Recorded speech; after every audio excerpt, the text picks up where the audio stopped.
Oh, good morning. My name is Royal Rabbi, and welcome to my YouTube channel. And today we're going to be talking about how to become a virtual assistant for beginners.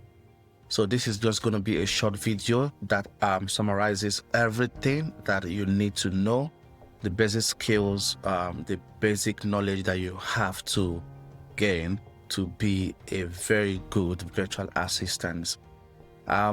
Here, so we're going to go by the agenda, and we're going to be talking about the definitions, the differentiation between a freelancer and a virtual assistant. Obviously, we have what we call a freelancer and a virtual assistant. So here in this channel, we're going to be talking about the differentiation between these two roles. We have the types of virtual assistants, which I'm going to be bringing to you all. Here it specifically talks about the actual job of a virtual assistant, the three main types of the job that you need to do while carrying out your role as a virtual assistant.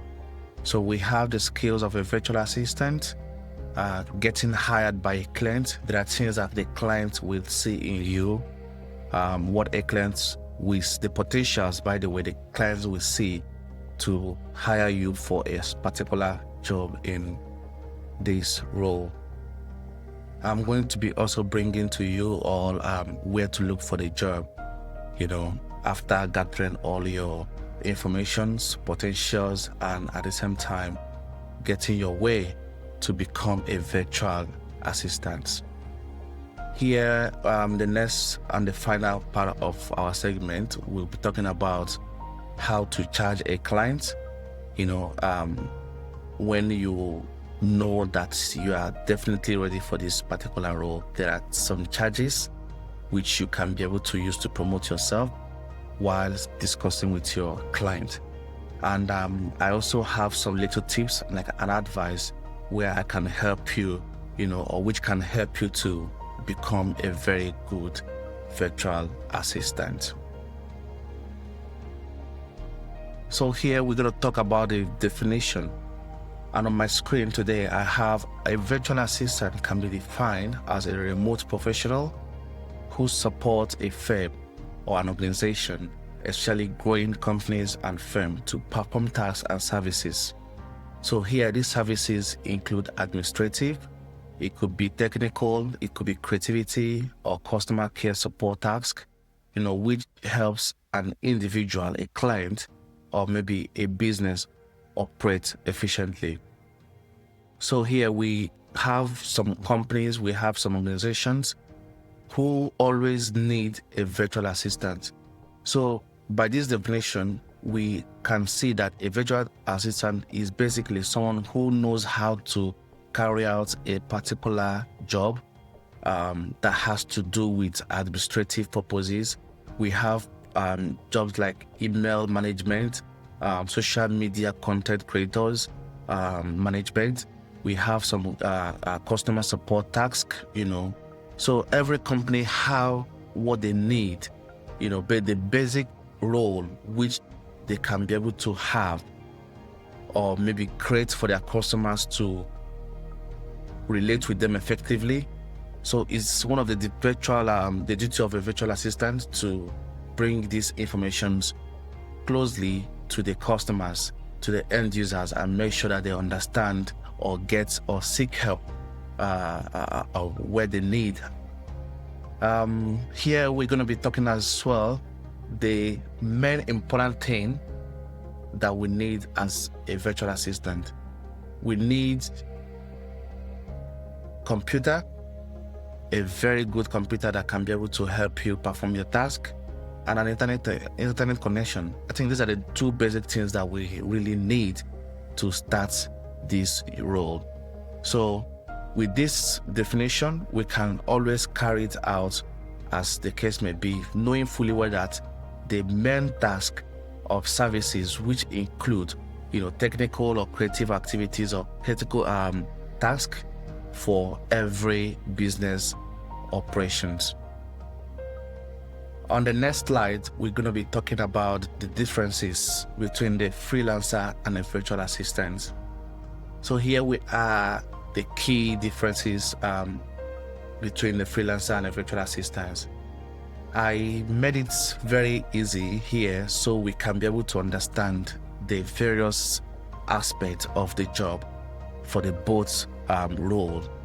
So when it comes to the nature of the work, a freelancer, works on a short-term period. He doesn't come to the company to work for the company like a hired member or maybe a full hired member. So he's someone who comes to solve a particular problem and go. While a virtual assistant, provide ongoing support services, email management, scheduling meetings, calendar management, making sure that the company or the organization that hired him, continue to work with him in that regards. We have the segment where we have the project focus. For a freelancer, they are often hired for a specific project, and may work with multiple clients simultaneously. They can work in company A, they can work in plan B, we can work in plan C, but they are not working on a general purpose. They are working based on a particular skill which they know, which it specializes on. So while a virtual assistant handles a variety of administrative duties, and also often support day-to-day operations for one or few clients, which will not be a bit cumbersome for him or her to, achieve. In the employment type, we can see that freelancers, they are self-employed professionals. They work for themselves mostly. They go into various places where we can be able to see them, see their roles, see their portfolios. So here, professionals hire them, the companies hire them because they are professionals and they know what they are doing.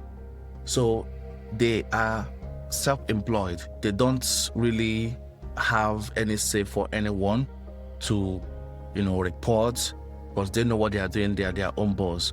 Whereas a virtual assistant may become a long-term part of the team, that provides consistent support. When we talk about the skill sets, the freelancers usually have a specific skill set, like I said in the previous segment. So, but a virtual assistant poses a broader range of skills, for various administrative duties. He can do a lot of things. He can do a lot of tasks for the company. Let's take example, a company, by the way. So he can always ensure that every problem, every administrative problem, every administrative flows are met up to date. So we have a client relationship in the last segment. Freelancers often have a transactional relationship with their clients. Whereas a virtual assistant may develop a more integrated relationship.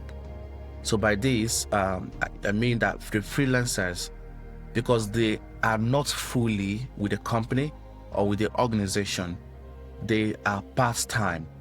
So because of that, they don't really have that close relationship with their clients. They don't have close relationship with the people they are working, the end users.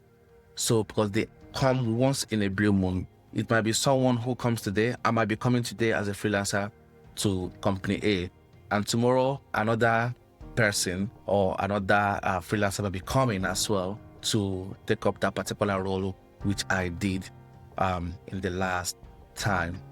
So these are the differences mostly divided on these segments to give us a very good understanding about the difference between a freelancer and a virtual assistant. On the next row, we have the types of virtual assistants. We have many of them, but for a fact, as a beginner, we need to understand these three main virtual administrative roles. Number one is a general administrative virtual assistant. So here, like I said, the virtual assistant focuses on the general administrative services of a firm. Let's say a calendar management, data entry, email management, and all the things that is done by a virtual assistant normally. So in other words, like nothing specific, rather than all the job is completed by him. He knows what to do at every job role given to him. So we have another type, which is specialized virtual assistant. So here as a virtual assistant, you are choosing a task to concentrate on, something to specialize on. You don't need to be on the administrative role in general. You can at the same time do, but there is one particular task which you know that you are very, very good at.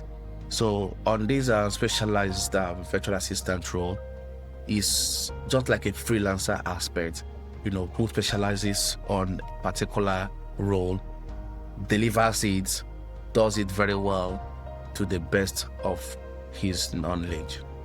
Then here we have the niche virtual assistant. So here as a virtual assistant, you choose a niche, which could be an industry. I made an example of a real estate firm or a finance industry, healthcare industry. It depends on any particular industry where you are very good with. Some people have good knowledge in real estate. So when they go to the real estate firm, they know what to provide, they know the services to provide, they know how to be able to carry out their roles very, very well. They segment how to divide their job, how to divide the roles, and how to ensure that they carry out the job very, very well. And here is a very important aspect of this role, which talks about the skills and how to learn the skills of a virtual assistant. Here, to have the idea of the skills, of a virtual assistant, there are various tools which you need to learn. And these tools include the Google Sheets, the Google Calendar, the Excel, Google Doc, Gmail. So knowing how to use all these tools will also give you a very great impact on how to understand the basics of the research which you are making. So these tools are here to help us. They are here to design our work amicably. They are here to design our work to make it very, very understandable for the client, for the end users, make our job more presentable. Okay? So to learn these skills, we need to achieve it by various ways. And currently in this period whereby we have everything meant out for us, we can have these skills learned on YouTube, basically. There are a lot of free YouTube videos which you can go check, see how you can be able to do develop your skills as a virtual assistant is very important. So here on this slide, we're going to be talking about how to get hired by a client. First of all, we package ourselves to get hired. And we need to package ourselves in a very good way that will be able to speak for us. Now, finding a client will be very easy when you have a good and a well-packaged portfolio and a good proposal.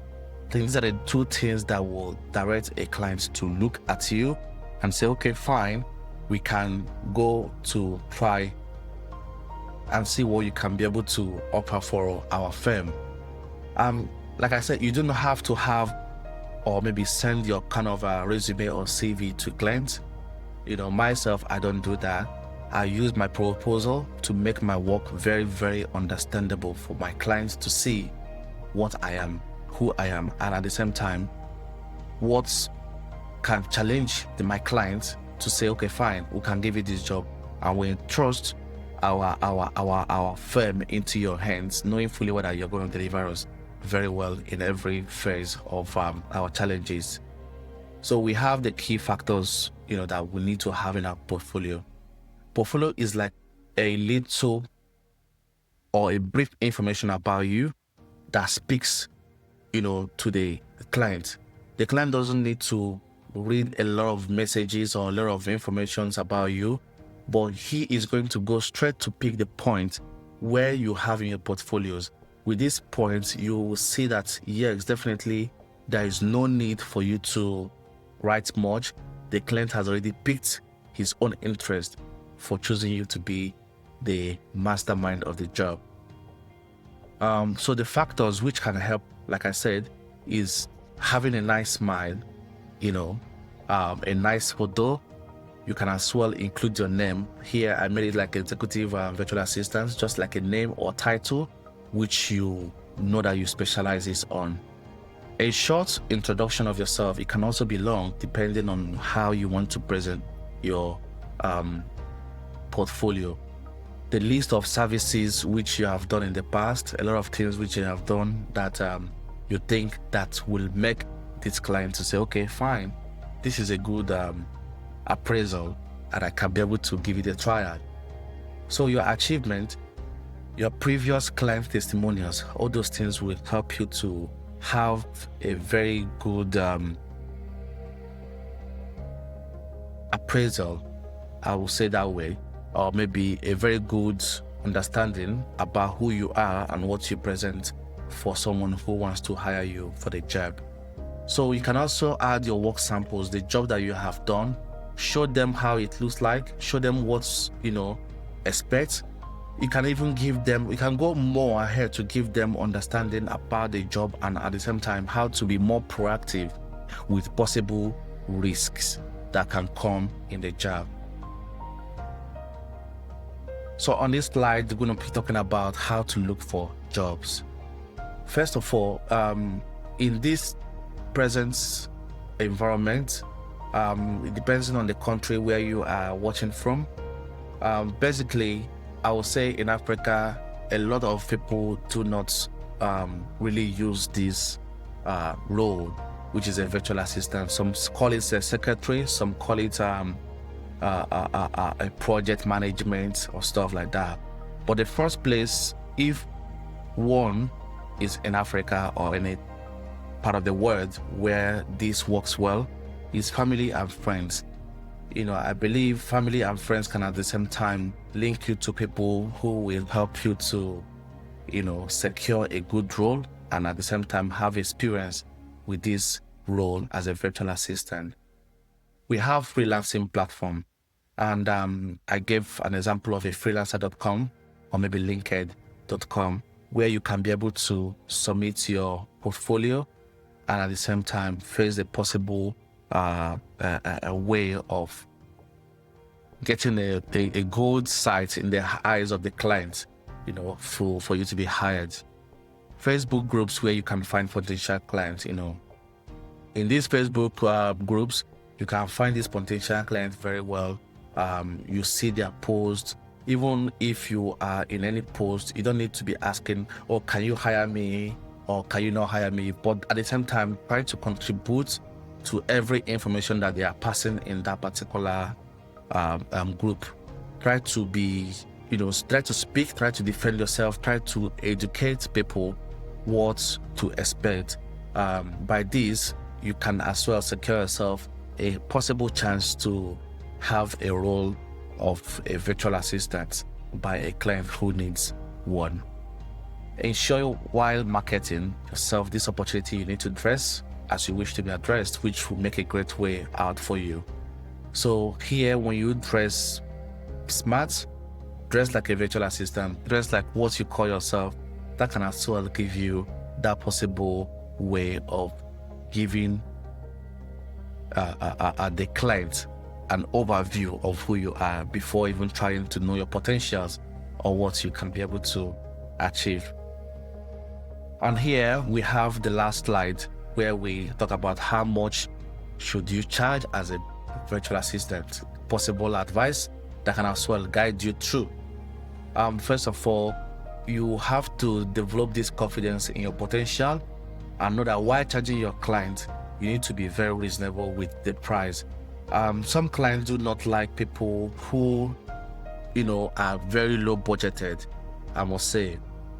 Let's say example that you want to charge say $5 per hour. The client will be like, $5 per hour, maybe this person is not really, even though is a bit good or a bit favorable for them, but they might be doubting your potentials, So when you go for an interview, try to always make sure that you speak and tell the client that yes, this is how much I charge. I charge £10, maybe $10 per hour, because I have the potential. Say yourself, be confident enough to express your the clients why you think this charge is okay. Because there's a other interview that maybe some people would be like, okay, we have some virtual assistant role that we have also interviewed, and they are charging a little lesser. So why is your own higher? Give them the reason that yes, entrusting the company's activities into your care with this price is something that is quite sustainable for both company and the potential virtual assistant who will be taking the job. So with this, you can stand yourself of what getting the role quite easier. Like I said here, charging the clients low will not be the reason for you to get a job, rather is your confidence. And some advices I always give is make sure that you specialize as a virtual assistant. It helps you to, secure a role very, very fast. When you have a particular thing that you know that you can be able to achieve in this particular role, it helps you a lot to secure that opportunity. So try to specialize in different aspects of virtual assistant role, the administrative, or anyone that can be able to, the general, anyone that that you can do very well. Please try to see how you can be able to specialize, get more knowledge, make research, practical research that can be able to help you to get more knowledge about it. And the last on the list is ensure that your goal as a beginner is building the connection rather than, looking on the money alone. Yes, the money is good, the money is all we're working for, but at the end of the day, you need to make the clients know that yes, money is not just it, but what I have to give to this company, what I can give to the company will always make a way for me. So this, I believe, is the end of this slide. So I believe with these few points of mine, I know it will guide any possible virtual assistant potential candidate to go through it, check it very well. I'm going to upload this on, and at the same time see how you can be able to get more knowledge and expose yourself to the world. There are a lot of opportunities there, and I'm hoping that everyone who seeks this opportunity gets it fast. Thank you so much for joining, and I will see you on my next class where I will be teaching you how to handle some practical roles as a virtual assistant. Thank you.